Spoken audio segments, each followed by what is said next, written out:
as ready as I'll ever be. Yeah. Mm-hmm. You want me to hit it? You've already hit it. You think I don't see that kind of stuff on my end? Come on. All right, guys. Uh, we back for another episode. Uh-huh. Bye solo. Just motto y motto. Yep. I Got a couple forgot. guests lined up. I forgot to put on Facebook we was going live. Did you? Really? I didn't even think about it. Which I don't ever do it, but I didn't No, think about so I was going to make a meme, but I wasn't for sure if we was gonna have a guest or not. So, oh, what's the title? it. Pups 101. Okay, Pup yeah. Oh, okay, good. You, you told me what to put. Yeah, but I didn't know if you put that. Yeah. So, yeah. What's up, fellas? What up? We here. We got our core following that Yeah. I'm. that just know we're on at 7 o'clock. Yeah. Tyler says he's got his notebook ready. Sharpen your pencil, son. You better get your damn pencil sharpener out. Yeah. It's going down. Some legends giving out secrets. Mm-hmm. Yeah. Yeah. So, Yeah. what's been going on in your dog world this week? I have I've been hunting puppies. I hunted a young dog. I don't know. What okay, listen. What are we calling a puppy? I Is it mean, under 3? Some people call puppies under 3. That's a little old in my book. I mean, you can. That's a little old in my book too. Like you can hunt in organizations in puppy hunts at 3 years old. Man, I guess a 3-year-old is a junior dog, not a puppy. Yeah. I I would think say realistically, year and a half's pushing it for me. After about a year and a half, about a year normally. What? No, so a year is basically like a 12-year-old kid. That would still be a junior division to me. Mm-hmm. And I think at 2 years old we're probably talking. So like my dog age, how I age dogs. By the teeth. So it's by the month. So when they're 1 month old, it's equivalent to a 1-year-old. When they're 2 months old, it's equivalent to 2-year-old. When they're 5 months old, it's an equivalent to a 5-year-old, up to a year. So now, then at 12 months, they're 12 years old, and then it starts like regular dog years. Like every year you add 7. That's how I see it. So at 2 years old, that's an equivalent to me of a 19, 20-year-old. Okay. So anything under a year and a half, generally. Maybe a little younger. You could call a puppy? Yeah. Yeah. And I say 2-year-old is a junior dog. Yeah. You can enter junior competitions at 3, but to me, a 3-year-old is not a junior dog. But so you've been hunting puppies, or a puppy, or Well, I'm hunting my 9-month-old Gunner Dancer pup. yeah. Turning her Vag. loose. Vag. Vag. Savage. Yeah. Yeah, Savage. I've been hunting Savage, and she's looking pretty good. She's got stuff she needs to work on, but I'm gonna be honest. She's got a lot of tools, a lot of traits, a lot of things I like. I think she's like a 9-year-old kid. She's 9 months old. She's like a 9, 10-year-old kid. Like That's they a can go lot of out and potential. play a sport, softball, baseball, just like an adult, but it's on a different level. Yeah, good point. Well, I've been hunting her. Getting my squirrel feeders ready for these young dogs I got here that's born March 16th, so however old that is. Some people want to go by weeks. All right. I got a question for you. Me. Yeah. You got So one or some somebody else? people. Hmm? You or somebody else? I got a question for your opinion. Got you. All right. So some people want to count up how many weeks, and then when it gets to be 4 weeks, it's obviously a month.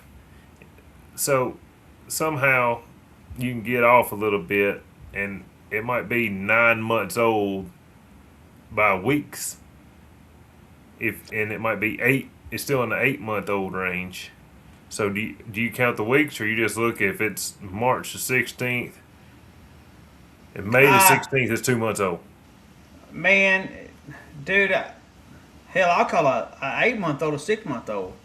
Uh, like, he's only 6 months. Look at him go. You Yeah, know, yeah. his Wade's been nuts might be calling dragging Diesel around. 8 years Dude, old, or hey, like, at one time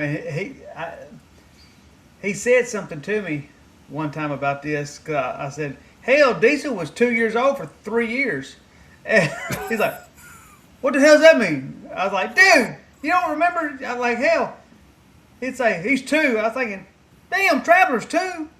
But anyway, uh, yeah, yeah, it's like some people, like with their propaganda, will call a dog younger than what they are. Some people even put papers on a dog and make them younger than what they are. yeah, yeah. Well, I've been hunting her, uh, working on her, working on some things, letting her learn. It's a learning curve right now because when we got turkey season, everything's green. Well, when I put her up, everything was dead. So we're working on stuff like that. Getting squirrel feeders ready for these So 2 month old dogs. on your squirrel feeders, Hmm. bucket feeders, pipe feeders. So I've Uh, tried bucket feeders. I've tried sprinkling on the bottom of a tree. I've tried pipe feeders. I've tried automatic feeders. My personal opinion. When did we do it? When did I do all that in depth figuring? Was that last year? Or it the was year last before? year. It was Okay. last year. That's how the So squirrel hats come about from doing your research on the that is feeders. exactly right. Yep, that squirrel's from behind my house. Uh, so I've personally like I use 6.5 or 7 gallon like metal trash cans that I buy cheap automatic feeders and put on the bottom of them, and I hang them from a tree in the air. It's a bucket. So it's a bucket It's feeder a that you bucket, hang. a Yeah. metal bucket feeder. That Mm-hmm. is now you can obviously buy them. They're like Moultrie or whatever, and you can buy them for 65, $70 on the internet. Yeah. It's Some got of the them are handle. collapsible too. You can get the collapsible Yep. ones. But the collapsible ones are plastic, Yeah. and I do not suggest plastic. Because if they go empty, squirrels chew on them. But they'll chew on them if they're not empty. If Mm. there's not, all right. I like the metal buckets because I let out a certain amount of feed that I want them to eat today. I'm not feeding Yeah. coons, and I'm not feeding possums, and I'm not feeding, and there'll be 5,000 birds eating. So then Mm-hmm. squirrels better get down early. But I'm not trying to feed 10 pounds of feed a day. Yeah. I want to feed what I want to feed. And if birds come in at daylight and eat all the feed, then squirrels will jump on top of that bucket that's hanging and chew a hole in it, and then they'll go in and out. Yeah. So you need a metal, Mm-hmm. and I like the automatic feeders. I try Yeah. to hang them about 6.5, 7 foot in the tree, above my head. I know actually normally it's probably closer to 8 foot because I stretch out and hold it above my head. So they're probably normally about 8 foot in the air. Yeah. It broadcasts. I set mine in the morning and in the afternoon, and the squirrels have to be on the ground. They have to look for it, and I actually go a step farther. I'll run an automatic trail camera on it, Mm-hmm. and I run it on instant. That way, I know when the squirrels are there, Yeah. and I walk out there and go ahead. So I was against the automatic feeders, not because I didn't like them. I just didn't think they were necessary. Mm-hmm. I've had, the feeders. So my uncle and me used to have a restaurant, so we had these big pickle jars, and we would most of the time they were plastic. It was like some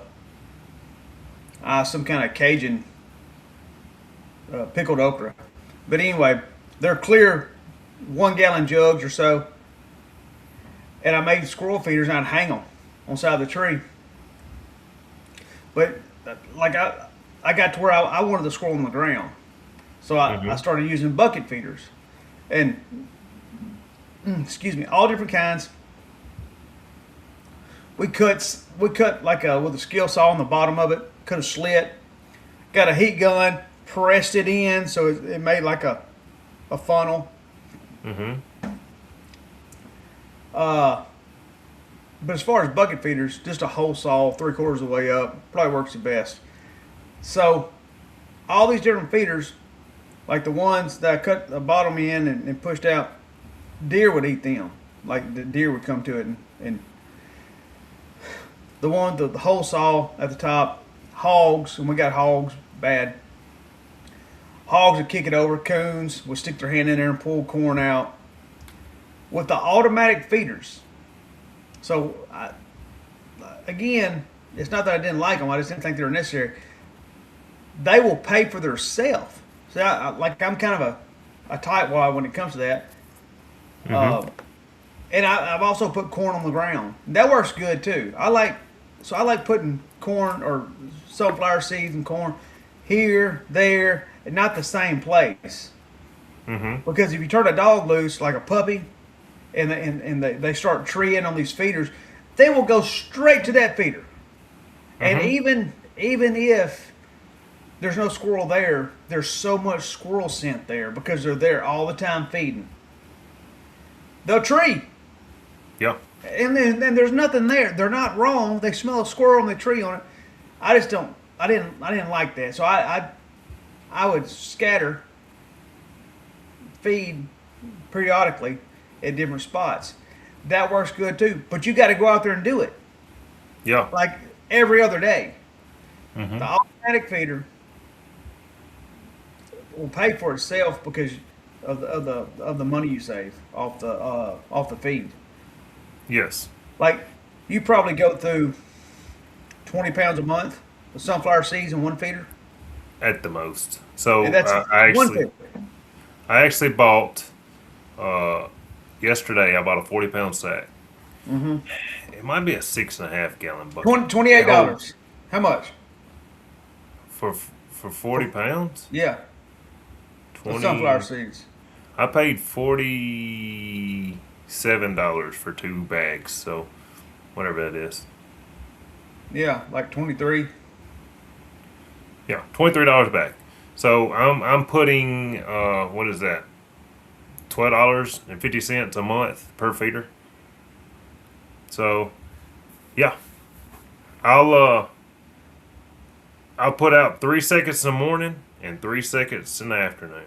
I think I've got mine set for daylight in the morning, and I've got it set for, I think I did 5 o'clock.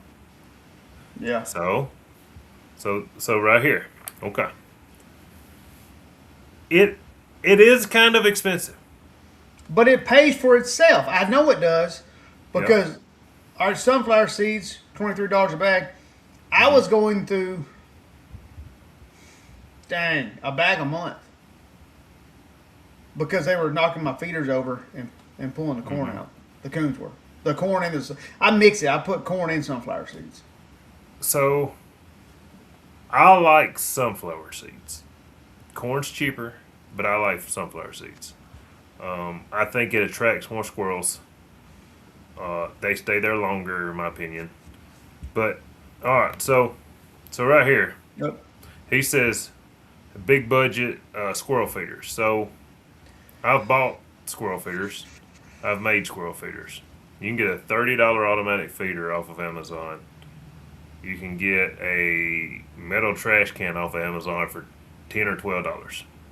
So I'm in it for $40. In 2 months, it pays for itself. Yeah. Yeah. You changed my opinion on that because I was just, again, not that I had anything against them. I didn't think you should. I didn't think like the cost for the feeder uh, was worth it, really, because you could just. I can get it.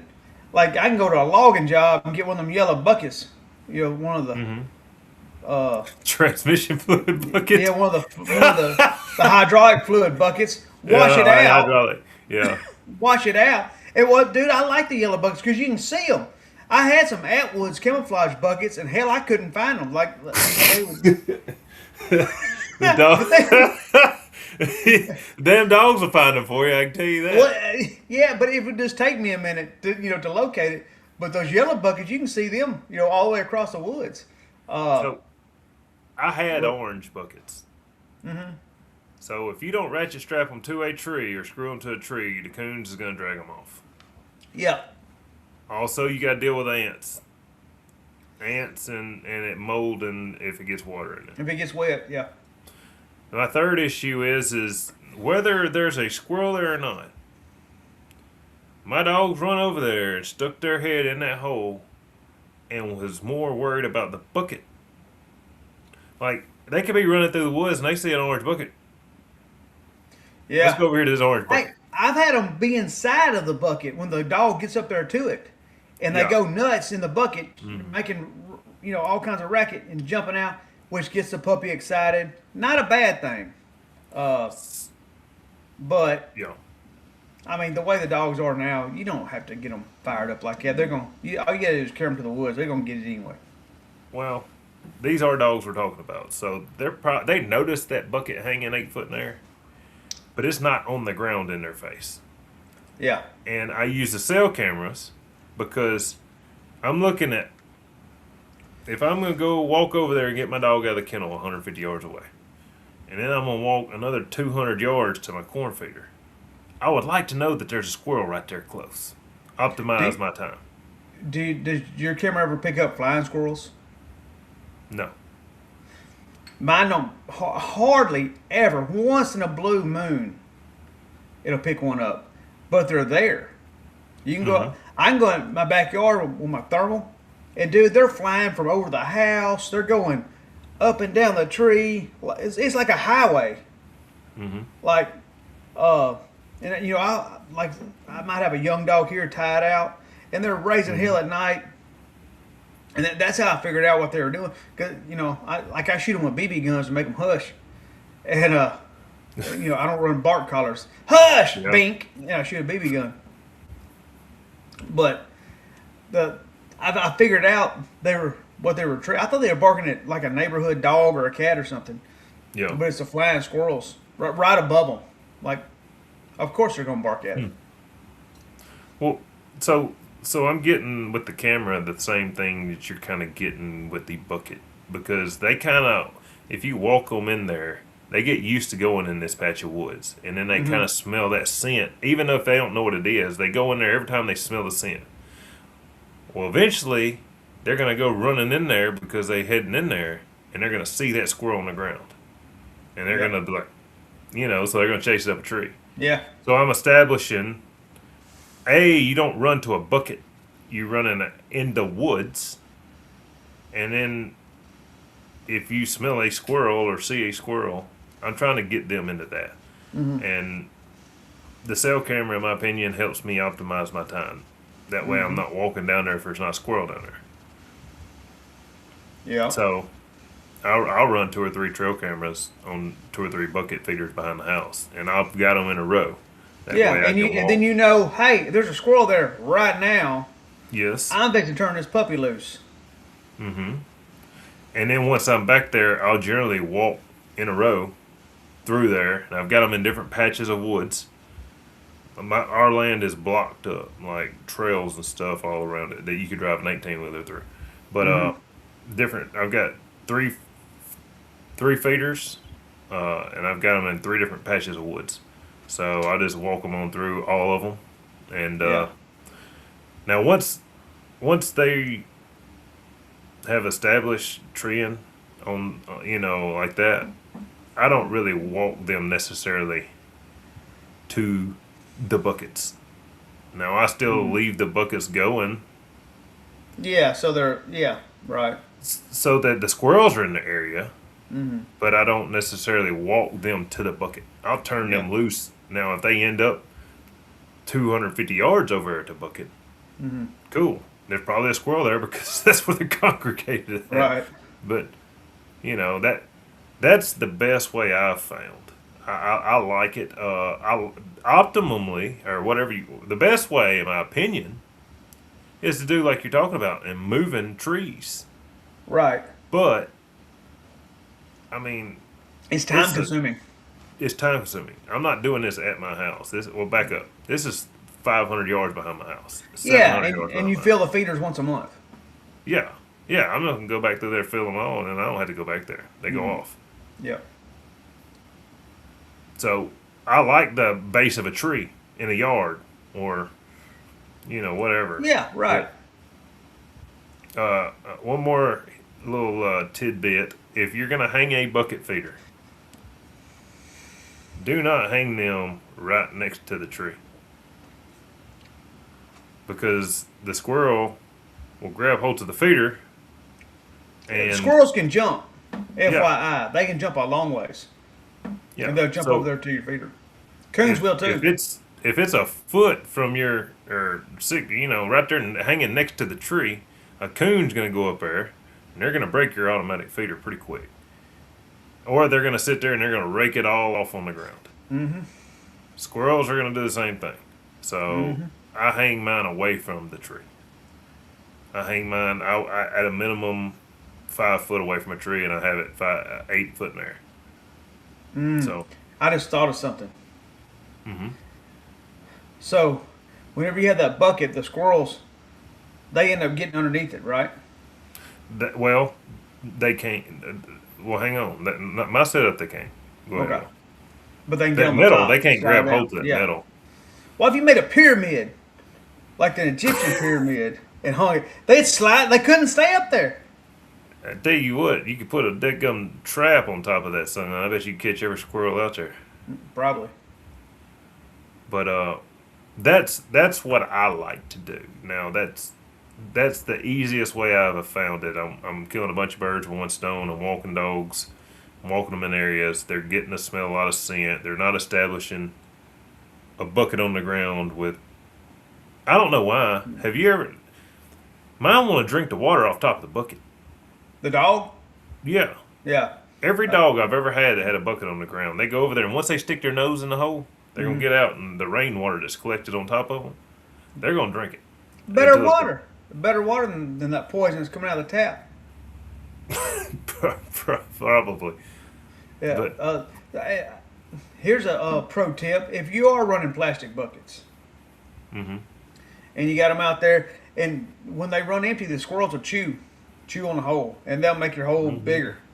Mhm. Like, the hole's there; they can go in and out, but if they're empty, Yeah. it's like they get pissed off or something and start chewing. So then you got like a whoppy jawed hole. Mhm. Just put duct tape on it. Then it makes your hole smaller again. Pro tip. What keeps a coon from ripping it off? They hardly ever do that. Keep it full. If you keep corn in it, they don't really eat that hole out. They just stick That's their right. arm in there and grab it. Well, and squirrels just jump in there or whatever. But Yeah.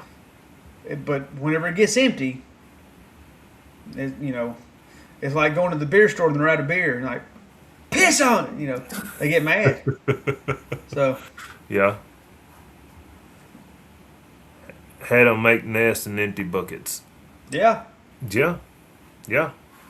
Well, it's such a learning curve. Obviously, most people know this, but when you don't ratchet strap them to the tree, you go back here and you're thinking, man, I'm going to put this big old bucket out here next to this tree, and all these squirrels going to come down through there. And if you go out there the next day, That bucket's liable to be 200 yards through the woods where these coons has rolled it until all the corn or sunflower seeds come See, out. we got hogs that'll do that, and they'll just Yeah. the coons don't go that far with it. They push it over and roll it around, and, have a party or whatever. But the hogs, they'll knock the lid off. They'll push it a long ways. Yeah. Here's a question: what are you guys' thoughts on hunting with the leaves? So like right now, full foliage. Yeah. Where I'm at, it's hard to find squirrels at this time of the year. I always debate on hunting a young dog when you can't, when you can't confirm. So, what's your thoughts on that? Big So boy? when I first started, I was like, man, I'm doing more harm than good because when he's treeing and I'm not seeing squirrels, he's not really getting encouraged, but he's not getting, or not really. I don't want to say encouraged. He's not getting padded up, and I'm not really. What's the term I'm looking for? I'm not really. So you're not encouraging him to tree. You're not egging him on. Yeah, Is that- yeah. I'm not. I'm not like good boy, good boy. Yeah. But I'm also not getting on to him. And I was like, man, I'm a little nervous about this because I'm gonna make a tree monster. And then I got to thinking, well, a dog just going through the woods and is hunting for 5 or 10 minutes is probably not just gonna tree just because, well, I've went far enough, let me tree. I think a dog that goes hunting and makes a tree eventually. Now if they run 30 yards and every time you turn them loose and tree, that's Well, hey, probably a young dog's not going to do that. Like, Yeah. like they're not smart enough to lie yet. the tree monsters is man-made. Yeah, Some dogs are more apt to be a tree monster than other dogs. Some people more apt to be an asshole than other people. It's just like in their, in their blood. A young dog. So if you let a dog run loose in a squirrel pen or on the farm or whatever, when it goes and trees out there, it's treeing because it has to, like it's in them and it's coming out like it has to, and they're treeing by frustration. That's why they bark, instead of point. yeah, But so they go hit the tree and they're treeing. They're not treeing because nothing's there. They're treeing something. Always. It might be a bird. It Yeah. might be a lizard. It might be whatever. But they're treeing something. Young dogs don't lie. They can be wrong. Like they can definitely be wrong. But they don't lie. they're not doing it just saying he's gonna come. Right. No. Because they don't know you're coming over there Yeah. to check anyway. Like that's a learned thing. Now if you get over there and just pat him up and pat him up and pat him up, you could, Oh, you dude. could create On a that. tree-minded dog, let's say you're squirrel hunting, you're killing squirrels, and they tree on a den tree. The squirrels kind of quit moving. They tree on a den tree, and you go love them up. Good boy, good boy, and you get some video camera out, and you're videoing them because you're gonna make a Instagram or a TikTok with some music and stuff. And you're like, get it, and you're videoing him. He might go tree 5 more dens in a row. Bam, bam, bam, bam, because he thinks that's what you want him to do. Like these real tree-minded dogs, you don't have to egg them on. Like they're going to tree. It's in them. They have to tree. 20 years ago, on some loose bred stuff, you might have to coax them a little bit to get them to tree a little harder and whatnot. You don't have to do that now. So with the leaves on, you can make a wood monster. You can make bad habits when the leaves are off. Yeah, You don't have to kill every squirrel to that dog. Matter of fact, it's probably better not to kill every squirrel to him. It can be a game. So I think the more you put in them, the more you get out. I think a kid that swings a bat 1,000 times is going to hit the ball better than a kid that swings a bat 100 times. If you can put that dog in the woods throughout the summer, uh, and just let it be a dog. When it, man, it's the nuances of training a dog, like in the timing. Because I can just remember before I was like aware of some of these things, carrying a dog to the woods and just letting them do whatever and not realizing, hey, I needed to do this right then. Because if you wait 5 minutes, it's over. You can't correct them because they don't know. Like they don't know what. Like your dog, you get in and the dog's gonna shoot up the water hose and you whoop the shit out of it. Well, guess what? Yeah. It makes you feel better, but that dog does not know why you beat him, and then you can't catch him. Come here, and he runs for like. Why won't he come to me? Because the last time Yeah. you beat the hell out of him. But I think it's better to hunt them whenever you can. If you got time to hunt them during the summer, hunt them. They will be better for it. And also, Yeah. if they look good during the summer, they're probably going to look really, really good during the winter because summer there's generally not a lot of food source on the ground. There's also a lot of, so I don't have a very good nose on me. I mean, I just don't have a strong nose. I don't know if it's COVID or what the hell it was, but I can Mine's walk working. outside. Yeah. Go. Yeah, go. I can walk outside and I can smell nature. I can smell the trees blooming and flowers and I'm sitting there like, if I can smell them, I know these dogs have to smell all of that. Well, Yeah. come wintertime, all that's dead. So if they could tree a squirrel right now with all the other scents in the air, and they're not just, I mean, they're on the ground, but there's not acorns on the ground. There's not a lot of stuff. Yeah. I guess they're eating buds right now in trees. I mean, and here for long they'll start cutting pine cones. But like they're generally not just the squirrels I see aren't living on the ground. Now Blake has told me here lately he's been seeing a lot of squirrels on the ground. Dude, I've been seeing don't- a ton of squirrels on the ground. Okay. Uh, Well, uh, maybe a it's ton. shifted. Maybe they shifted from the buds in the top of the trees to something else, but they I still seen a having to bunch- compete. This afternoon, I got in a little bit early. I picked up my wife and my little girl's bicycle a month or two ago. And she's been asking for a new bike. Her birthday's in like 2 weeks.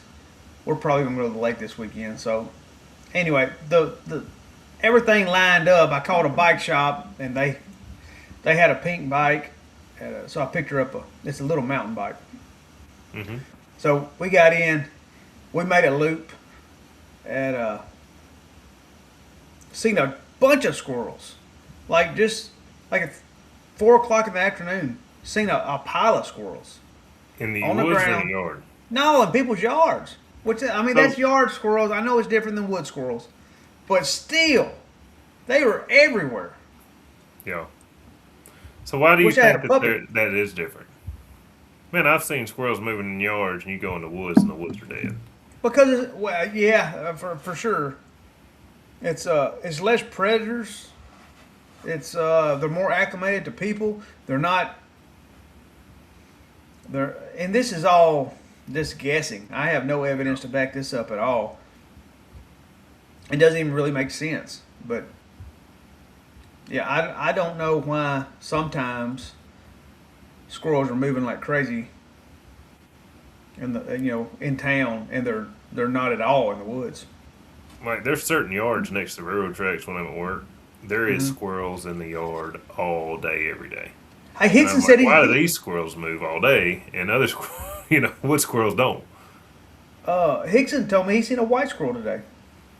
Really? Yeah. Call about mine. Yeah.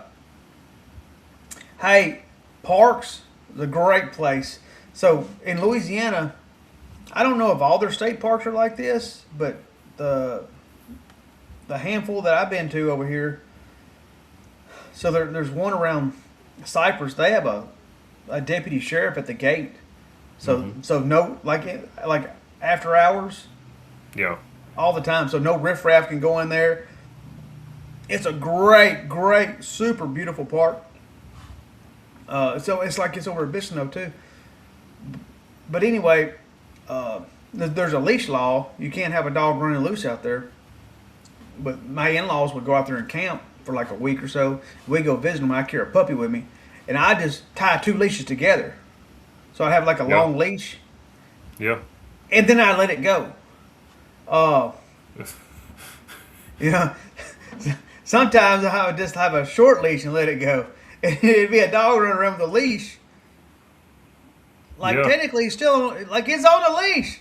Did I tell you about the story about Blake over here in I Chippewa? I never got in trouble for it, and I treat a bunch of squirrels in parks too. No, what story is this? So In Tupelo. Blake was getting a puppy started, and he went over here to Tupelo. It was a big park, a big park. Bird They got dog? disc golf. Bird No, dog on this the is rock? No.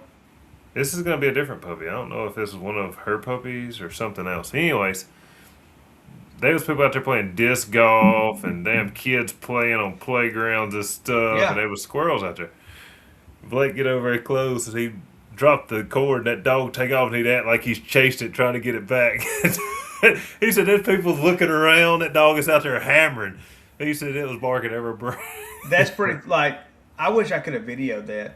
Oh yeah. I never act like. I mean, like if you paid attention, you'd know what I was doing. I never act like the dog was loose, like got away from me or whatever. I just let it run loose. Uh, but I started a couple different dogs like that. Just on squirrels that wouldn't run, dude. I'm talking about you get 10 feet from them. Yeah. So I agree with Shane, and Shane said it, and I've heard a bunch of dog men say it. If they obey a turtle, they gonna turn out to be a nice squirrel dog. Yeah, my daddy called them terrapin dogs. The best squirrel dogs I've had when they were puppies, they would bay up turtles. I don't know, like seek them out in the woods and just bay the hell out of them. I don't know Yeah. why, but they do. Mm-hmm. How I wanted to talk about. So once I get mine started here at my house, unless it's just a day that I ain't got a whole lot of time to go somewhere else, I don't really turn them loose at my house anymore. I turn them loose and they can go back there a couple times in a row that I know there's squirrels there and they're treeing. I don't really hunt up at my house. I take them to public land, to friends' places, bigger woods, to where it's not layups, and let them have to start hunting because they have an idea of what we're hunting. So I just Yeah. wanted to preface that with that's how I start them. Once they get started, it's walking and putting them in the best woods I can put them in at the best times I can put them in there, and walking them and trying to let them go try to figure it out on their own.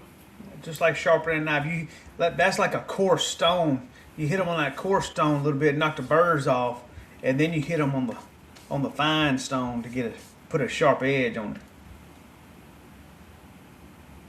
Yep. So we got a question right here from Drake McConnell. How would you go about dialing one back a little? Got one that'll go tree, but it's usually 600 plus, or would you just let it keep doing its thing? So what kind of dog is it? I would probably sell it to one of us. And Yeah. You want to sell it? yeah, is it LMC? Yeah. LMC female. Let me know what you want for it. If her Yeah, I don't know. Are they going good, or is it first? I'm not dialing it back.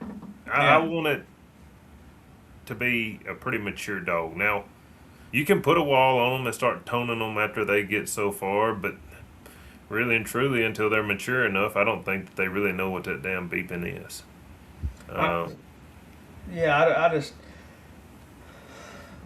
like you can you can't make them go, but Mhm. but you make them come back. Uh,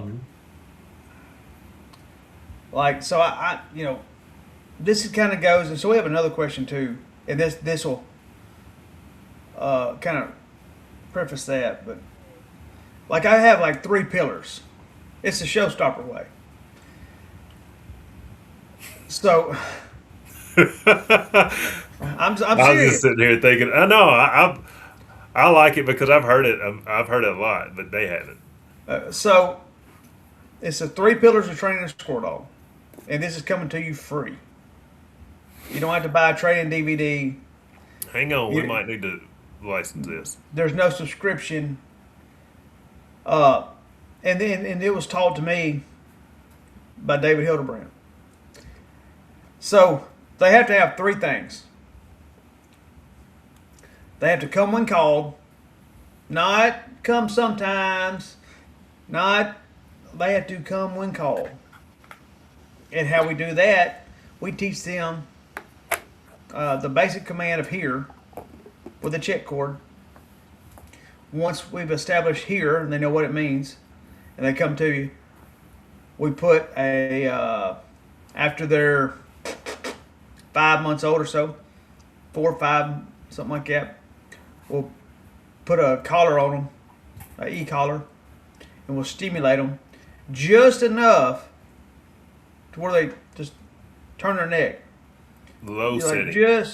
just to where it gets their mind off what they're looking at, or what it just breaks your concentration. If they squeal, it's too high, and you're liable to ruin them. But just enough. All right, so they're on the check cord. They know what here means. Here, you added stimulus. You tickle them just a little bit. You mash the button down and you hold it down. Here. Now they know what here means, but you've added a new stimulus to them, so they may be checking this out instead of coming to you. You pull the cord. Here. They come to you. You release the button. All right. Whenever they're to you is when they look up at you. That's here. Because I've had some that would be coming and they would get almost like right at your fingertips and haul ass. Well, that's not coming to you. So when they look at you, they're to you. They're there. All right. They have to come when called. They have to be gun broke, and you do all this stuff in the yard, like a couple minutes at a time, not long periods, just a couple minutes at a time.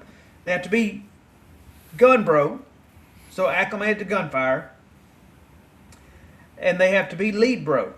And now I'm not talking about they come and get between your legs and walk like a police dog. I'm talking about when you put them on the lead, they don't freak out and turn cartwheels. Those three things. That's the three pillars. So when you're in the woods and your dog, and some people call this hot-footed. It's not hot-footed. It's just a young dog not staying treed. But they tree, and you don't get there fast enough, and they leave the tree. Well, if they come when called, here, they come right back to you.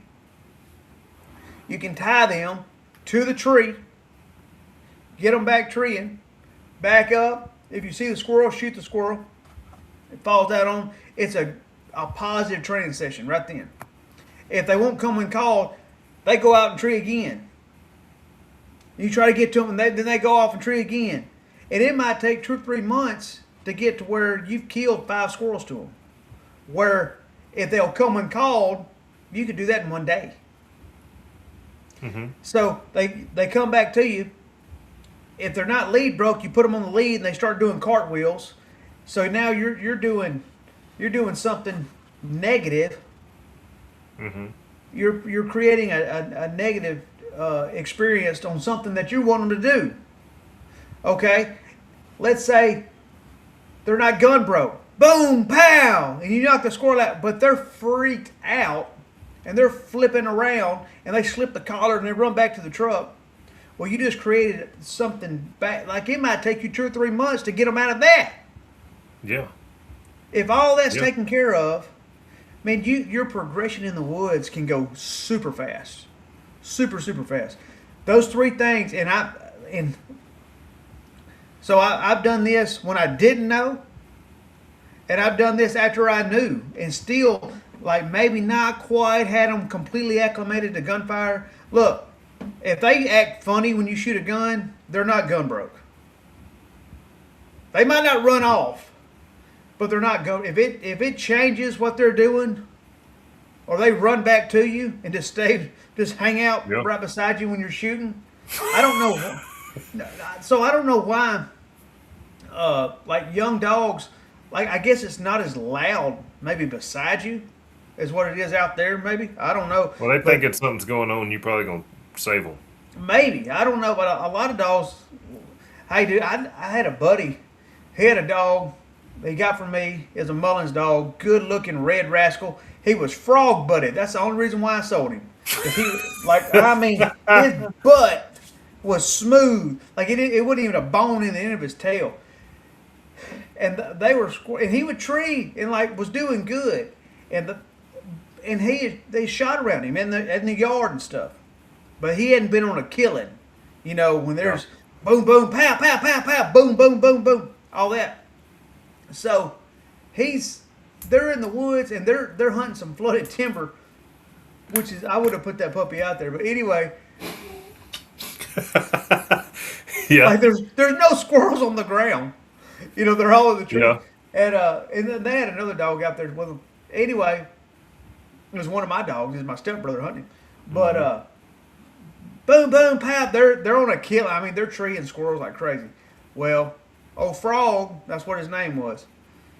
Frog took off. Mm-hmm. They didn't have a collar on him. They called the dog Frog. Yeah, yeah. Oh, Frog. Couldn't- Oh, Frog took off. Yeah. Couldn't find him. Like a week later, they're like, Frog's dead. He's gone. Same place, same woods. There's a black man out there fishing. He said, this dog come to the bank, booger barked him, jumped in and swam to his boat and got in the boat with him. Oh, Frog. Oh, Frog. But yeah, and he had, he had a name tag on his collar and it called him. But anyway, yeah, if you take care of those three pillars, dude, like a lot of stuff in the woods, takes care of itself. All And right. So let's but- go to the second pillar. well, hey, so if that dog's 600 something yards out there and you want him to come back, you can say, here, stimulate him a little bit, and you can bring him back in. You can. He asked, would we? I would. How, like I'm telling you how you could dial him back, Yeah. but I wouldn't. I had a feist dog he wouldn't come back. He'd just go. And it cost me some hunts. And he was not the most pleasurable dog if you wasn't in squirrels. Yeah. But it was such a rare thing. I wouldn't do it. I didn't want to break that out of him. Yeah. On to the next Well, question. All right, hang on. Back Oh, up. whoa! Sorry, I'm sorry. So I use different buttons, Yeah, but do the same thing, kind of. All right. On the second pillar, is that the guns? Pillar 2, the guns? they're not even numbered. Oh. Really? Okay. Well, I mean, we can let's number do the right now. gun pillar. Yeah. Okay. Number 2 How would are be you gun bro. How are you getting them used to it? You shooting fireworks over there? I just pop firecrackers above their head. Pow! Yeah. Pow! So how are you getting them gun broke? Dude, I start when they're puppies. Like when they're Mm-hmm. like right when their ears, maybe even before their ears open, I might shoot around them, shoot around the dog box, shoot around, and so the gun shyness, it can be picked up by the mama, or it can be picked up from the mama. So let's say that, like you've seen dogs that weren't gun shy, but they were afraid of thunder, and like, let's say, pow, you shoot, and the mama runs to the box, and then all the puppies follow her. Yeah. Well, they learn that from her. Yeah. Like there's never been a dog born gun shy, and dude, I see it all the time on the internet where people are saying, he's gun shy. He his daddy was that way, or genetically there might be some dogs that are more sensitive to noise. That is true, but there's none that were born gun shy. They never heard a gun. How could they be gun shy? Yeah. If I slip up behind you, you're on a log. You've heard a gun, but you're on a log, sitting in the woods, just reminiscing about the good old days, about when Gunner was a pup and this and that. and I'm out there and I slip up behind you and I put that 12 gauge right above your head and I squeeze. Are you gonna jump? Yeah. Of course. Well, a dog doesn't know what a gun is. He's never heard a gun. Then boom, and it scares the hell out of him. Not all of them become gun shy like that. But whenever you have a dog that's gun shy, it's 100% man-made. You made it that way. It was a failed attempt to get them acclimated to a gunfire. Mm-hmm. But you can get them out of it. And I know there's people that said, he was gun shy. You couldn't break him. You can break them. I've seen some of the worst bird dogs, and like you can break them. Might not be the most humane thing, to the bulletproof way. But there's a bunch of different ways you can break them. But it's just getting them used to it. It's getting them used to it. So puppies. Use a little different direction, but I like that one. So puppies. Like I've got 2 Romeo puppies out there right now. Mm-hmm. They're sucking on a tit. I Dr. Tails 3 or 4 days ago. I might go out there and I make noise, rattle some stuff. I might have a pistol with rat shot in it. I've done that before. Like I've done several things, dude. What just broke my concentration? It freaked me out a little bit. I reached on the side of this couch, and I felt something. And I pulled it up, and it was a hand. It kind of spooked me. I'm not gonna lie. One of my daughters had a dog, dude. Like I pulled it up in my hand. And it was in my hand. Yeah. Anyway, it's like a weird. And they spilled something on it, so it's kind of wet. Anyway, it freaked me out. Broke my concentration. That's the same thing as that tickle, that stimulation. It breaks your concentration. Anyway, I like getting them acclimated to gunfire early. You can do it before you feed. Do it before. So let's say I got a walker bitch, a Jip, that she was not acclimated to gunfire, but she liked to hunt. She liked to roll. So what I would do, I would shoot before I turned her loose. Mm-hmm. Like, so we put her in a dog box, make like a little trip around the farm, park, pow, pow, pow. Open the dog box up, let her roll. So this, as long as it's followed, like do it and follow something with something they like, something positive. It don't have to be food. It can be something they enjoy. But normally, like once I do it with all my puppies. Like once they leave and somebody gets them, they've already been acclimated to gunfire. Now, I'm not saying you can go just carry them to the woods and start shooting a shotgun. 5 people out there blasting the top of the trees. I wouldn't do that. I would shoot around them in the yard and whatnot, just to see how they act, see what the reaction is. A lot of times they don't even react. I did see, what's the guy's name on Facebook? I've just become friends with him. He's in Georgia. He hunts some bird dog cross stuff.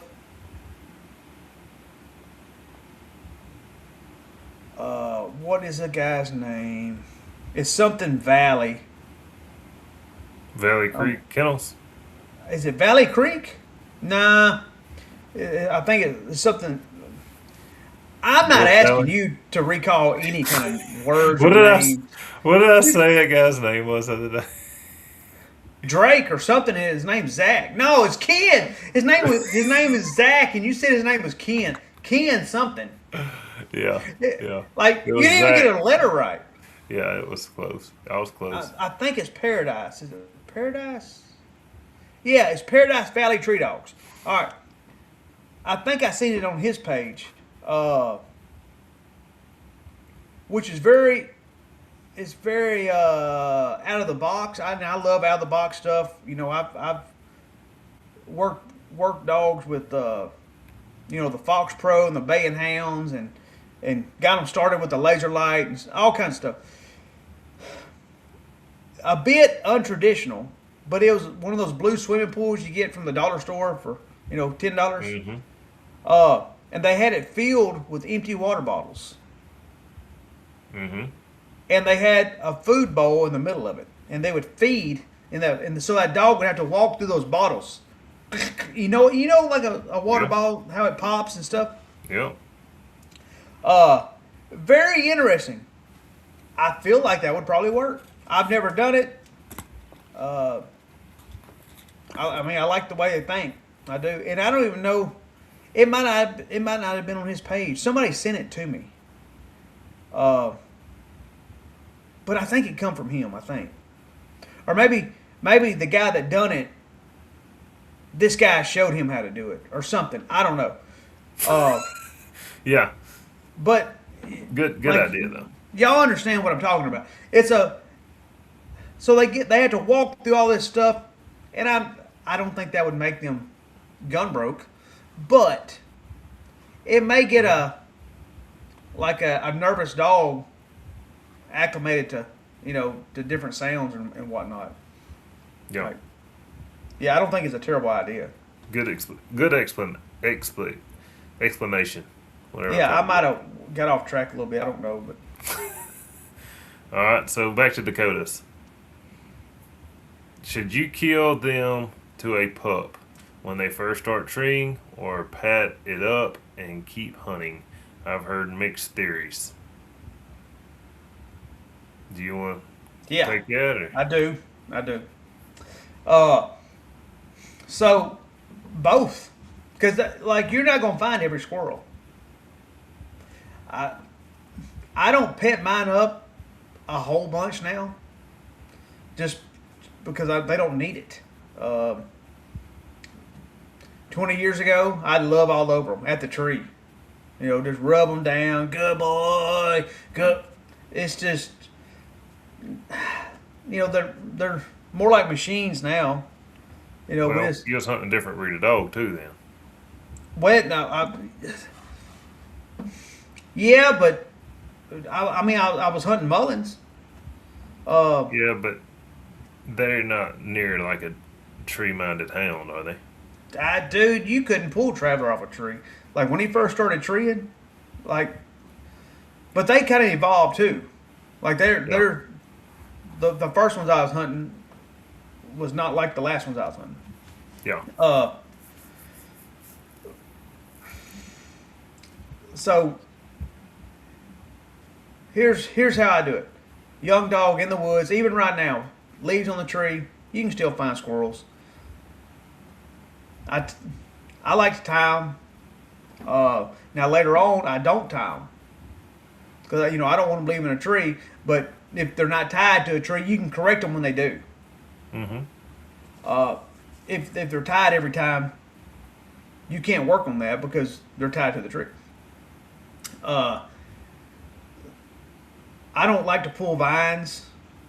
I only pull vines when we're on a kill hunt and we're trying to kill some squirrels. And I don't like pulling vines to my comp dogs. Now I'm a vine puller. Don't get me wrong. I'm not against pulling vines. I'm the opposite of you. If Yeah. I see a vine, it's getting pulled. So I'm talking about like in training, not on a I am hunt. too. In training, if you got a dog, like especially a young dog, and it's treeing, and you're out there by yourself, and you start pulling vines, and that squirrel timbers, and that dog sees it, he's leaving the tree. I don't really my dogs are going to timber. They're going to timber squirrels. They just are, because I kill squirrels. But I don't want them treeing and looking Yeah. and seeing a squirrel out there 30 yards, 40 yards, 50 yards. That's not even their squirrel, and they take off after it.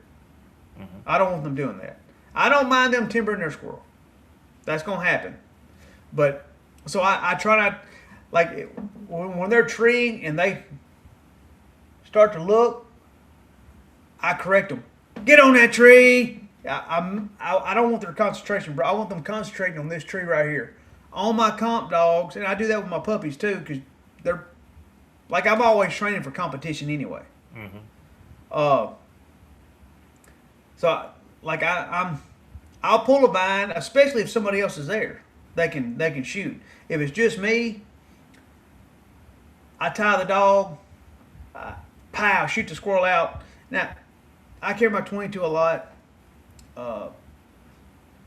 and you got to be careful because if you don't tie the dog, you see the squirrel and you miss, and the squirrel timbers, the dog's going after it. But a lot of times I won't even. I'll see the squirrel before I ever get in there to tie the dog. I pop it in the head, knock it out. I'll shoot the squirrels out to the pups if it'll land on them. You know, if I can knock it out and you can land on there. If I can't, if I got to do a lot of shaking and looking on a young dog, I don't do that. I just maybe pet them or, put the lead on them, walk them off, recast them. Yeah. Yeah. That's how I do I it. get it. Good one. I like to shake because I want to Yeah. see, especially if it's above their head. I just want to find it and kill it. And most of our timber is so big, it's hard for me. Which y'all have big timbers also, but I don't know. I like to. I might bump it lightly just to make it move, or it might move up a little bit, enough for me to see it. They'll be Yeah. untangled in all them vines. But and all but that. if that vine's close to the base of that tree and you shake it and that squirrel move, a lot of times you can't even see it. Yeah, like right now, it's useless. Yeah, right. During the wintertime, you can see a little more. I've heard tricks. I've heard people take extendable dog lead, tie it around the vine. They'll back Yeah. up 15, 20 feet, and they'll bump the vine, and they'll be out there looking up. I used to have a little Zepco reel with a clip on the end of it and some spider wire. I clip it and walk back, shake, then you can reel it up. Yeah, good idea. And that works really good. Something you can do. Now it's may be against the law in your state. I don't know. But if the dog trees on a hole, and it's a hole and it goes all the way up the tree, you can take a tape measure, like a stiff tape measure, like one of the Max. Yeah, And you can run in that hole, dude. You can run in there like 20 something feet and go and rattle it, because those tape measures rattle like crazy, Yeah. and it'll run a squirrel out. do you smoke bomb them? I have before, but You man, ever we caught a just tree on fire? I have before. And man, my cousin had some. There was some kind of sulfur smoke bomb, kind of like flares, dude. And if the air pressure was down, the whole woods would be like kind of an off-white, yellowish smoke. Sugar And- bear? No. Oh. My cousin Ricky. But it just got, man. It's just easier just to go tree another one. Yeah. This like, I've hunted with a guy that used. I've hunted with several different guys that used Roman candles. So like treeing in pines and poof, poof, poof, and dude, it works. It works really good. It does. But I don't use them. I don't. But it works. Yeah.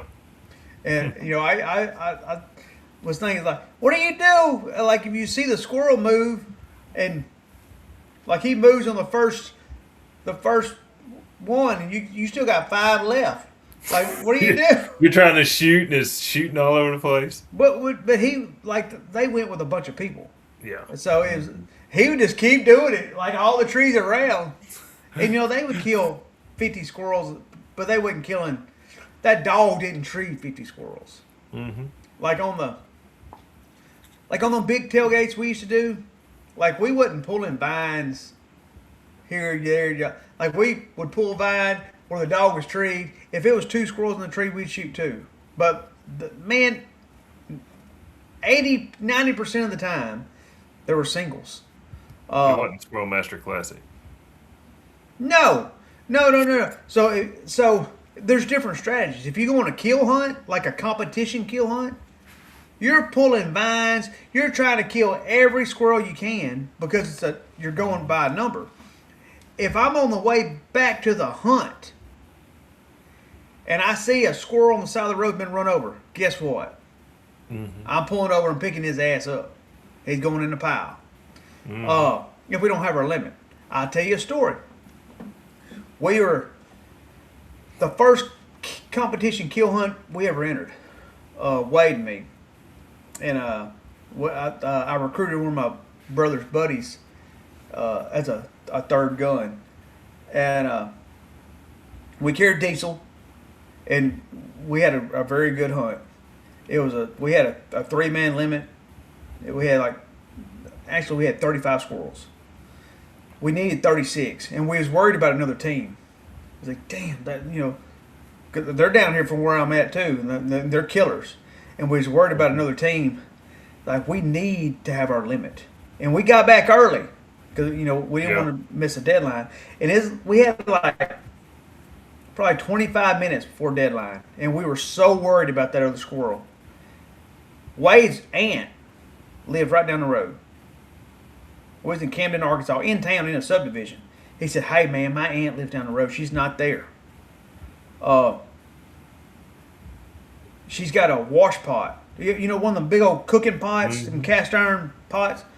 It wasn't a wash, it was like a cast iron pot. Cast iron pot, yeah. Full of, she made a flower bed out of it, like a lot of older ladies do. He said, there's always a squirrel there. We had never been there. He just told me, go up there, go through the red light, take a left on this road, and it's up there. It's about the third house on the right. It's got a big wash, or big cast iron pot in the yard. So, me and Colton take off. Pull down there. In this subdivision we've never been in. And hell, there's a squirrel in that cast iron pot. We pull in, and dude, we jump out. We jump out like a SWAT team. Doors, guns raised, and hey, when that squirrel seen us, he was like, "Oh hell!" It's like he knew, and he took off in the backyard. We're running. Colton falls. He does a roll. Boom! Smokes his squirrel. Dude, I'm talking about we're in a subdivision. Smokes a squirrel. I grab it. I'm like, go, go, go, go. He runs back, jumps in the truck. I jump in with the squirrel. We're backing up. People are coming outside looking. We're easing on back.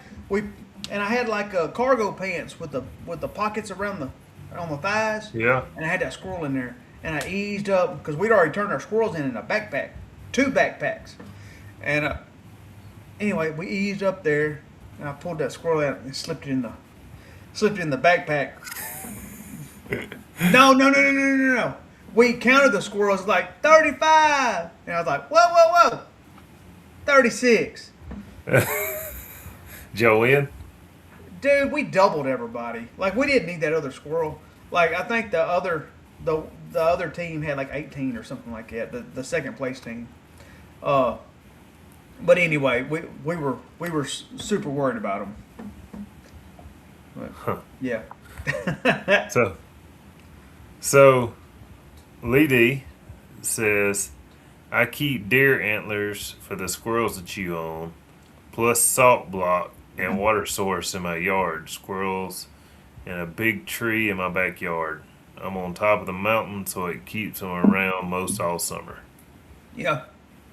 I've seen them, the antlers or horns or whatever you call them. I find them in the woods, eat up all the time. Dude, they get on them fast too. Mm-hmm. Let's see. You're gonna have to. Blake says I'm gonna have to go easy on his training techniques. He's out there with them. He's competition. The secret's out. The competition disc golf match is going on. He's out there damn treeing squirrels. in the fairway. Let's see here. Drake says Spike and Liz pup. I assume that's the pup he's hunting. Okay. Yeah. Bart's got one also. So What is Liz? I don't know. I know it's She Walker dog? What is Liz? I believe that's the one from Tim Tipton and them. I'm pretty sure. Okay, I thought so. I've hunted with her. I Yeah. think. Yep. Yeah. Because Bart's is named. Man, I'm gonna butcher this dog's name. I can't wait to hear you recall. He told me like an hour and a half ago. Yeah. What's and his I name? always get it mixed up. It's, What's his name, Cody? He had one he called Red that he sold. Yeah. What's the first name that comes to your mind on that puppy? I know it's wrong though. Well, say it. Even better. Bocephus. Bocephus? I don't know why Bocephus. I'm thinking about that though. Yeah. What is the dog's name? It's probably Bullet or something, not even remotely close. Blake knows the dog's name. Blake, Blake, what's the dog's what name? is a dog's name? Is it Bocephus? It's not. I know I it's bet not. I bet you $20 it's not. I bet 1,000 is not because I know it's not. It's he just told me that, and he's told me that Ruckus, not Ruckus. What is that dog's name? Is it Alligator Dundee? Is that what it is? It's not Alligator. Remember that? You could not think of Crocodile Dundee. Alligator Dundee. That's probably the worst one. What was that dog's name? Blake knows it. Bart. I don't know if Bart's watching, but you told me like an hour and a half ago, and I can never remember that dog's name. But he likes it. He says it's got a lot of potential. Let's see here. He'll tell us in a second. Got pinned at 1.3 miles yesterday. Treed for 20 minutes until my fat ass made it in there. Well, hey, something you can do. Don't hunt as big a woods. If you can go somewhere that's like an island, go hunt an island. He can't get a mile from you then. Yeah. I know a guy. I don't know him personally. I've been in the same vehicle with him on the phone talking about this. He actually hunted Payday. He owned Payday briefly and sold him back to Keith Sutmiller. He won a world hunt with Payday when Payday was like 7. Anyway, or maybe Payday was 13 and he won his 7th world hunt. It was something crazy. Yeah. Did he say that dog's name was Flash? It's not Flash. I know it's not. It's not Flash. He don't know the dog's name either. Anyway, It's not Flash. so like Payday kept going to the right, like he would hook to the right. And this guy's name's Tommy Gaines. He's like a legendary squirrel hunter from Louisiana, but he goes all over riding horses and squirrel hunting. So he went to an island that crooked to the left. He said that son of a bitch couldn't go right, and hunted him and made him start going left. And went and carried him to a hunt and won a world hunt with him. Nice. It might be. I tell you what. It might not be the Liz. He does have one out at Cross, and that dog's name might be Flash, but I think I'm talking about the one that's out of Pearl. What's the one out of Pearl's name? But yeah. So Liz is Woody. I've hunted. I've hunted with Liz a couple times. So apparently there's a BB Flash. So I don't know. I'm talking about the Pearl pup. I cannot think of that dog's name. Ruckus something. I can't think of. I mean, you know Is I'm it- terrible. is it Bocephus Hank? Ruckus. Is it Hank? No, it's not Hank. Hank Oh. Jr. Hang on. Slayer. Slayer. So close. You were so close. Man, I was Ruckus, Bocephus. Man, that's all. They're all the same. Slayer. Dude. Oh, Slayer. All right, question. Let's move off that topic. Question: do you think you can put too much of a handle on a dog because in the game dog, too much of a handle seems to dial them back? Do you want to answer that, or you want me to answer that? Yeah. Like you can. Most most squirrel dogs, most of them don't have great handles. Uh, not compared to like a say a lab. You know, a lab's got Well, a super handle. Like you hmm know, they're not in the same ballpark. I don't know anybody that puts a handle on them like that. Uh, I maybe I don't know. I've I never don't think so. I've never put that much. Like my dogs have got really good handles. They come when called, but you know, and you know, road hunting, I can honk the horn. If they go past a road, I can honk. They'll stop, come back, and go down that road. Uh, you know, if they come to a Well, four way, you know, they'll honk. They'll go to the right, honk, honk. They'll go back and like. But that's, I don't know. I like you might can. I don't. I've never put like a lab type handle or a German Shepherd like canine police dog type handle on a dog. well, I guess my question is what are we talking about? Roll over, sit, Well, stay, or are we talking about like verbal commands that you could use and they know what you're talking about? yeah, I don't know. I can I've got quite a few for Gunner, like which he is around me most of the day, every day. I can Yeah. I can say load up in the box. If he'll stay on tailgate, if I say in the box, he gets in the box. If he's hunting, I can say Gunner hunt here. He stops and looks at me. I point the direction I want him to go, and he goes that direction.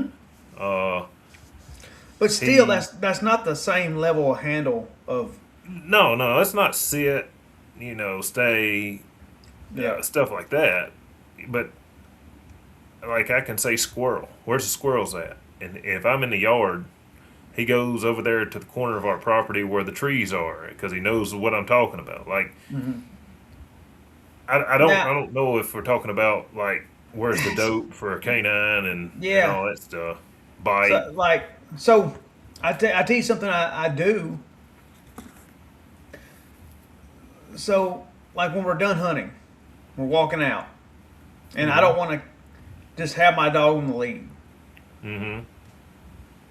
I'll throw the lead down. And like when we ride horses or whatever, we'll do the Mm-hmm. same thing and walking out. And so they know what here is. Remember, I told them how to turn off the collar and then establish here. So they're when they have the lead on them, I keep them close to me here, and they'll come back. If I did not have that lead on them, I would never, ever have them. I would never Yeah. keep calling them back to me and keep calling them back to me and letting them be beside because I want them cashing out and going. So I Mm-hmm. would never do I want my dog to come back to me and just hang around unless he's I got do a the lead same on him. thing. If he got the I lead do. on him, he knows it's okay.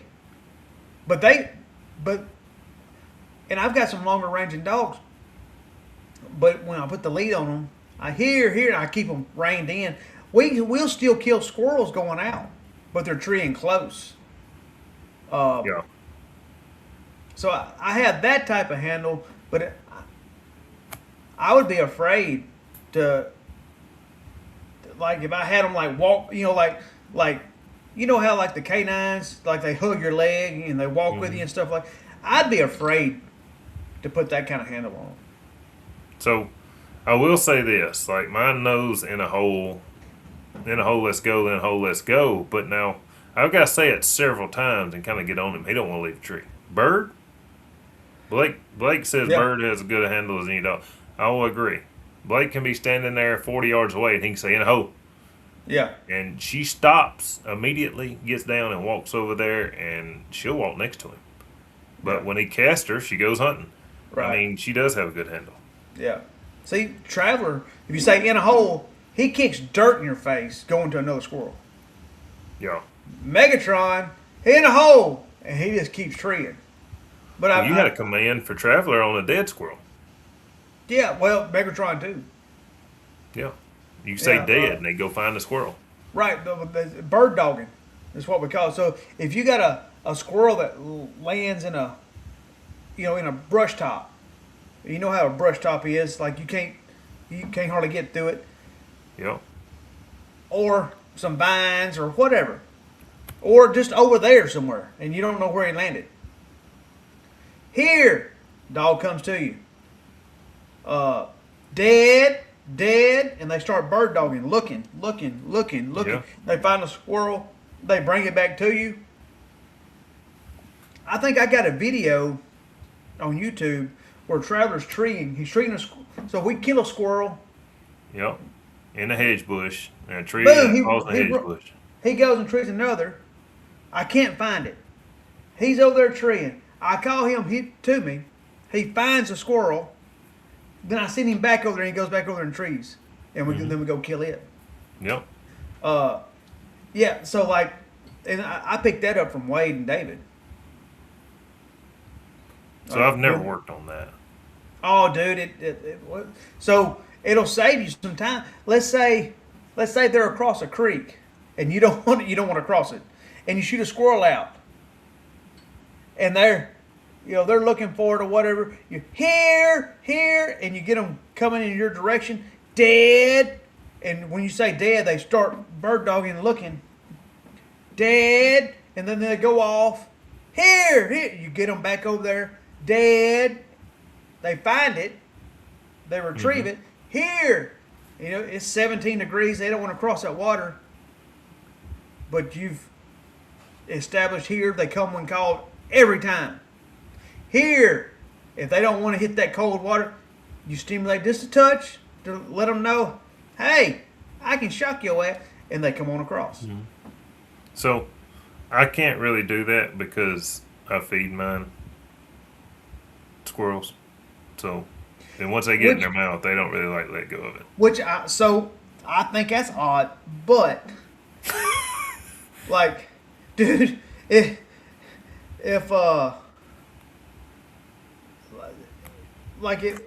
so when I was growing up, if we had a dog eat a squirrel, my dad would have killed him. He would have killed that dog. Yeah. I understand what you're doing, and I feed mine hearts and stuff like that. But yeah, and if you don't pay attention to Megatron, he'll eat a squirrel. Mm-hmm. Once he gets it here, if you're shooting on another one or something, and you're not paying attention to it, he may eat, half of them. Like as they get older, and I tell you, doing this, shooting a 22 and making headshots. Once they get a taste for that brain, dude, they'll start eating heads. And I have not been able to get them out of eating heads. And it's never my young dog. It's always my old dogs. Once they get a taste of that brain, they love it. Now they won't. So he won't chew the head on every. Here, he'll come to me and bring me the squirrel. But if you're talking or something like that, and you're not really paying attention to him. Like, he'll slip in there and chew on a head. So I've got a picture or a video I had a video that Wakenig, what was his first name? At the Squirrel Master Classic. Ryan Wakenig. Ryan. What's his name? Wakenig. Okay. Yeah, Wakenig. Whatever you call him. Yeah. I've got Gunner picked up in the air by the squirrel. Like, he's got a death grip on it. Yeah. He finally lets go of it. Like, yeah, that's something I've always done, and it's probably not smart, but if I'm not going to use a dead command, I mean, it's done. Yeah. Unconventional, but, Yeah. So. What if? Yeah. Traveler got that pepper in him. Yeah, that was Traveler's mama. One of the best squirrel dogs that's ever breathed air. She was a bad bitch. It seems like a dog has a better bite if you work bite before obedience. You know what? He's probably right on that. Because you train them not to bite, you kind of train them to be nice. It's probably in my mind, it's on the same line as not breaking them off trash before you really get them on the game that they want. So like if my dog runs a rabbit, like my puppy runs a rabbit, I don't shock that puppy. I let him run it.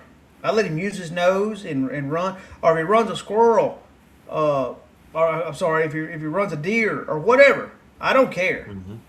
I want them on squirrels really good before I start breaking them off. And I usually don't have to break them off. Like they just Yeah. they they go with what I want them to go with. Uh, Now, I usually like back in the day before we had a ton of pigs, if we got on a hog, uh, and these squirrel dogs, the man for whatever reason they love pigs. Most of them, they would, and if you kill a couple pigs, you kill a couple hogs, they would own a bunch of them. Would rather be hog dogs than squirrel dogs. Yeah. But it used to add to the hunt. It just made it more fun. It was better. But we got so many hogs that it got to where it ruined the hunt. Hell, we was hog hunting instead of squirrel hunting. Like they would rather go find a hog. Like squirrels were secondary. So I just started breaking them off pigs early.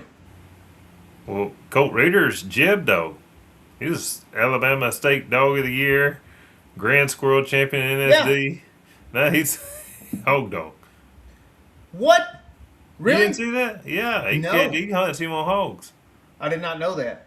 Oh yeah, the Dude, they love it. 17,000 followers love it. So it's more. So I had my squirrel pen. I converted into a hog pen and to train hog dogs with. And it's way easier to train hog dogs than it is squirrel dog. It's more natural. It's more natural for a dog to bark at something in front of them than it is to bark at something up a tree that they just smell and can't see. But it's they love it, and it don't take long to see which ones like it. Now some dogs can't take a cutting, like like it's like once they get ruined, hammered, tossed 10 foot in the air and got a cut down their side, they don't really like them no more, or they don't. They're just not as game. They're not as gritty. Yeah. They bay way off or whatever. But some of them it don't affect. Like they love it. Oh, hey, look at this. Look at this compliment. Thank you very much. Man, you guys are awesome. Thanks for the podcast. Oh man, Look forward appreciate to it every it. Wednesday Thank night. you. Yeah, Thank you. that's awesome. Uh, what do you think about this? What last topic of the night? What do you think about training pens? So I have one. I have not used it a whole bunch for squirrels. I've used it some. I don't know, man, dude. I might have maybe I've gotten 10 dogs started in that training pen, maybe. But I have a farm that I can just turn a dog loose. And I've used that squirrel pen a bunch, but I had some trees landing on the fence, and I just never fixed it. But I have fixed the fence now. I've got to run a new hot wire around it, and I'm maybe a quarter of the way done. But I think squirrel pens are awesome. I think they're great. I think letting one run loose is the best. They can learn so much and way faster than what you can teach them. Now, once they get it treeing and they start treeing, and I don't like letting them run loose with a bunch of dogs because they'll get to where they're me tooing each other like crazy. But once they get treeing and get started, it's time to bring them out of that. If you put multiple dogs in a starting pen, I can assure you they're going to honor each other and leave their tree to go to another dog's tree. I don't want that. So I like getting them started by themselves. So starting pen works really good. It don't have to be a huge one either. I have a 2-acre pen, but you could do it. Like, man, I've seen like how many dogs have you seen? Not even squirrel dog bred, but how many dogs have you seen in town that would tree the hell out of squirrels, and they have just a small backyard? There was a woman that lived in Spring Hill. She had a big yard, but it was pretty open, and it had maybe 5 fair size or pretty good size oak trees in it. And she always had some kind of yellow bobtail, feist looking dog out there. Or she had a black dog. She had a couple different black dogs. Like I'm talking from the time I was. Some random woman in town. Hey, dude! From the time I was 5 years old until I was in my 20s, she always had a dog out there in that yard that would treat squirrels, and almost always a bobtail dog. Like it was the best starting pen in the country, you know. it But once they get like, I see a lot of people, and people praise them. They have starting pens with a bunch of dogs in there, and that is a good way to get one started. But dude, if you leave them in there, and you're wanting to be a comp hunter, it creates some bad habits that can be advantageous in a comp hunt. Mm-hmm. Like you'll make backpackers and tree stealers, but that's not what I want. So I like squirrel pens. If you can't let one run loose, because you know if they get run over and it kills them, they can't make you a squirrel dog. They're not gonna make you a squirrel dog in a sitting inside of a kennel. A squirrel pen's a great option, but I don't think you should leave them in there. Once they get going, pull them and get them on something else. It's like kindergarten. Or it's like cage game too. You can if you keep catching squirrels and turning them out, like it could be detrimental. Yeah. Like once they go through kindergarten, they go to first grade, then they go to second grade. You might have some that get held back and repeat. Like you might need to do some refresher stuff. Yeah. But for the most part, once they get past kindergarten, they go to first grade. They don't go back to kindergarten. Then they go to second grade. They don't go back to first grade. Third grade, fourth grade, fifth grade, and so forth. Yeah. Like I don't like going back. Once you establish some stuff and you make them squirrel crazy, it's time to start hunting them. Yeah. And I like road hunting too, especially for a young dog. I can put a lot of hot squirrels on it, and I know some people think they're just using their eyes and they're trained by sight. That's not the case, dude. They'll use their nose. They'll win squirrels off the road. Megatron is a road hunting machine, and he'll win one and go 200 yards out there and tree it. Yeah. I like the idea of them. I even consider building one at my house, and my brother still wants to build one. My problem is dealing with the public, because I'd like for it to pay for itself. And I might be talking to somebody on here, and I might not be talking to nobody on here. But you bring a dog over to somebody's house that's 7 months old, 9 months old, that's never been handled, never been out to pen, and you're expecting somebody to do miracle work with it. And man, it's about like selling a dog. And it's wild to me how Caleb made that comment. I can have a super nice finished pleasure dog for $4,000, and people want to tire kick and ask 5,000 questions. He can sell a horse for $50,000. Nobody asks a single question. Yeah, it's just a weird situation of, well, I'm giving you $500 to train this dog for a month. Yeah, you give me $500 to go in here and get this dog started treating. Well, and look, if you got a pen, dude, there's people like you. How much does it cost to board a dog? Like pet boarding is that's pretty high, ridiculous.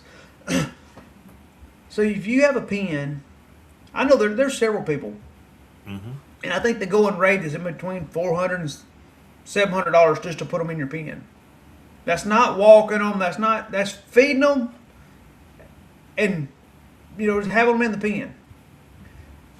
It's anywhere from $400 to $700 a month. Yeah. So I've trained some dogs. I've done it a couple different times. I don't really like training for the public because they don't bring you the easy starters. The Yeah, easy at starters least start. everybody do. Yeah. Yeah. They bring you the dogs that's never been out of a pen, that'll eat your ass up. And when you try to put them in a dog box, that's definitely afraid of a gun. Like when they see it, they Yeah. start shaking. And then in 30 days, they expect to have a world beater. They expect to have Gunner in 30 days. It don't work like that. And it gives me I always want to try to over deliver, under promise and over deliver. It gives me anxiety because somebody paid me, and I work with that dog, and then when they get it at the end of the 30 days, like I am so worried about them not being satisfied with it. Now, Yeah. the two worst dogs I've ever had, ever brought to me, uh, I spent 3 weeks of just doing yard work. Load them in a box, drive around, Yeah. let them out, pet them, put them in the box, drive around, pow, pow, pow. I'm talking about one, like he would put all 4 feet on the hole of the dog box and would eat your ass up, man. I'm talking about like eat you alive. And I know people like, man, I killed it. It wasn't my dog, but I got him out of it. I would feed him so something bad happened to that dog when he was a puppy, and it's a something negative attributed to that dog box. Well, I mean, he's got to eat, so I fed him in the dog box, and and hey, it didn't take long to where he's like, you know what, that dog box ain't that bad, and but hey, both those dogs started treeing like a week before their time was up, and one of them was a cur dog. She'd been in a pen with a bunch of running dogs, and they just like throw them meat scraps and feed them all like you know how like deer dog people are, fox pen dog. They have one pen with a bunch of dogs, and this dog had been whooped on by the alpha dog. You know they got like a pack in there. And it's a Yeah. pecking order, and never been loved on. And dude, hey, I had some puppies, and when I turned her loose, like when I first got her, she would try to eat those puppies up and kill them. Like you could hold a puppy up and she'd tree it, like trying to kill it, cause she bonded with me, and she like was trying to protect me. Like dude, any kind of animal, she'd go after it. But the last week, like, hell, I really didn't know what I was doing then. But she started treeing. They carried her out and killed like 13 squirrels the first time they carried her out. And the guy they got her from, his name was Billy. He called me. He wanted me to train some dogs for him. I was like, No. dude, that bitch broke me. Like I'm not training for anybody else. Like it's not worth it. I, But I would be investing so. I Generally, when would, you bring a dog to a pen, that is literally for it to start training. yeah, Not all the yard work, yeah, riding it in a box, petting it, yeah. and then once they start treeing, I'm gonna be like, "Hey man, you need to come get your dog." Yeah, Well, if they don't have the 3 pillars, if they're not gun broke, they're treeing, but they're not gun broke, and they carry them to the woods, and boom, boom, pow, pow, and they run off. What you yeah, just create a problem. that you're supposed to be fixing. Yeah, Yeah. Well, then I understand people's got jobs. Dog starts treeing on Monday or Saturday, Sunday, Monday. It needs to come out of there. Well, you might not be able to get them there for a week or two. Well, now, yeah. Well, I don't think letting them stay in the pen like a week or so longer than what they should. I don't know. Like I'm okay with that. I'm talking about, let's say you got 30 days in the pen, and they start treeing with some other dogs on day 5, and you leave them in there the whole time with all these other dogs. That's not good. By themselves, it wouldn't. Now they'll get to where they leave trees and whatnot because Yeah. they don't know, or nobody's coming. Like nobody's Yeah. coming to get them. Yeah. But if they'll come when called, and their lead broke, and their gun broke, and when you go to the Yeah. woods, if they go to leave a tree, you call them back to you, Yeah. and you tie them to the tree, and like you can overcome a lot of that stuff. I would probably uh, start keeping dogs. Like especially when we move up there, I would probably open up to the public just a starting pen. But I don't think I would put more than one dog in there. Maybe two. Uh, I guess it would depend on what the person wants. Yeah. Like just a pleasure dog, then yeah, I might would throw a old Jip in there or something that would go tree. Um, I might would have more than one pen though, if I was doing like competition style dogs. Yeah. John's got a good point. I think a lot of people jump right to step 6 and skips 1 through 5. 100%. Yeah. Yep. 100. Especially if they got some buddies and they're wanting to go squirrel hunting. Like nobody wants to go when you're just training a puppy. They want Yeah. to go to kill squirrels, and yeah, they try to rush them. Hey, a lot of those early starters, a lot of those dogs that are starting at 3.5 months old, 4 months old, that are just world beaters, and they're like, those early starters burn out. My experience, they don't burn out. Like you can put too much on them. Yeah. Hunting with other Like- dogs, putting them in cast too early. Well, they're still 6 months old, and you're treating. So that's like a 6-year-old kid that you're putting in a college game or something. Like you're Yeah. expecting them to do an adult job. Like it's supposed to be fun to them. It gets to where it's not fun, and you start whooping them because they're leaving trees, or whooping them because they didn't do this or done that. You can break their spirits Mm-hmm. because they're babies. No doubt. Cheston McDowell. I got 2 tree dogs that love to be hog dogs. They just got done healing up, and for a hog dog guy, I sure hate it. Yeah, they. Well, so I had a half Walker, half English Pointer that come out of Georgia or Alabama. Off of the bird dog. The daddy was a big plantation dog. The mama was a rebel bred Walker bitch, and he was a big dog. And he would tree, and they stayed tree. I hunted him in a thunderstorm one time, treeing squirrels. But he didn't. So the type of dog he was, he didn't make enough trees, Yeah. and he wasn't super fast. He's a big, pretty rascal too. But he had bait a couple hogs, and I never broke him off of them. Because again, I think they need to be on their game before I start trash breaking them. Because if they don't make it as a squirrel dog, I think all dogs, if you give them a Have a job, purpose. yeah, like they just need a job. Some love treeing squirrels. Some love baying hogs. Some like treeing coons. Some like working cows. Like, I just think they need a job. Yeah. Anyway, I gave him to a boy. Well, this dude called me and wanted to know if I had any of that bird dog stuff to work for hogs, and I did, and I gave it to him with some stipulations. But the first time he carried him out, he bait a hog for him, and he's been breeding him. Really. Yeah, he loves him. Awesome. Big old dog. Hey, his mouth in the woods sounds like like a little squeal mouth dog.